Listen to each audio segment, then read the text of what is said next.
want to solve the equation 1/2 y plus 7 equals 1/8 y. The solution is a value of y that makes the expression on the left side of the equation equal to the expression on the right.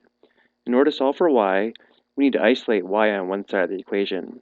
But because the equation has fractions, we need to decide whether we want to work with the fractions or clear the fractions from the equation before solving. In this video, we will be clearing the fractions before we solve the equation. To clear the fractions from an equation, we multiply both sides of the equation by, hopefully, the least common denominator, but any common denominator would work. So again, our goal is to solve the equation 1/2 y plus 7 equals 1/8 y.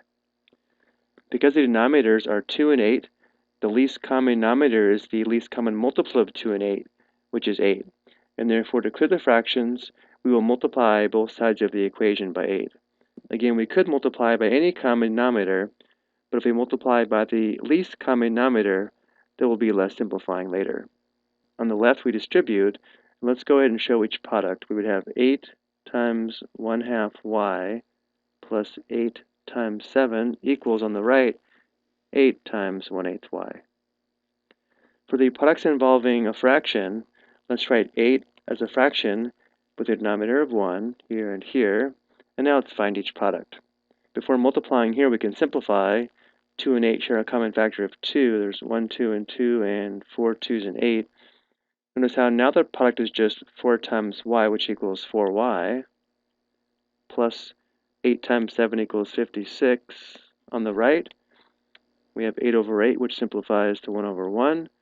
This product is just 1 times y, which equals y.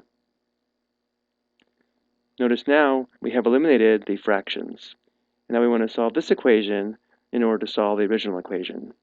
So again, our goal here is to isolate y on one side of the equation.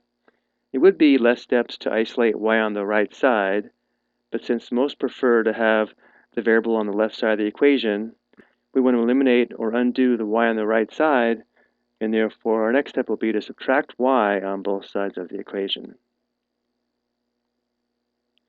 Simplifying, we have 4y minus y, or if we want 4y minus 1y, which is 3y, plus 56 equals y minus y is 0.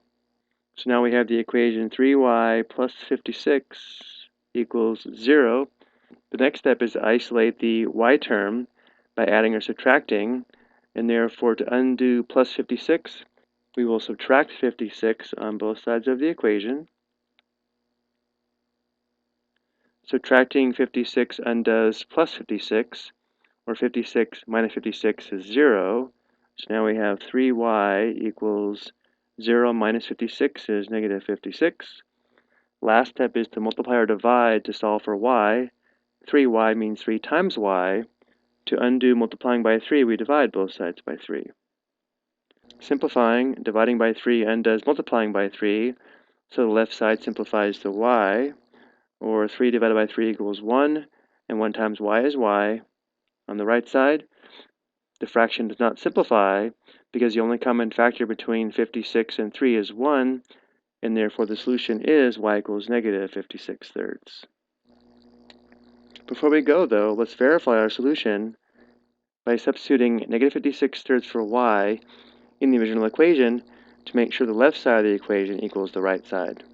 Performing this substitution, we'd have 1/2 times negative 56 thirds plus 7 equals 1/8 times negative 56 thirds. Let's evaluate both sides on the calculator. So 1/2 times negative 56 thirds plus 7. Enter. To convert to a fraction, we press Math, Enter, Enter. So we have negative 7 thirds on the left, and on the right we have 1/8 times negative 56 thirds. Enter. Math, Enter, Enter. Both sides of the equation are equal to negative 7 thirds when y equals negative 56 thirds, which verifies our solution. Again, the left side is equal to the right side when y equals negative 56 thirds, verifying our solution is correct. I hope you found this helpful.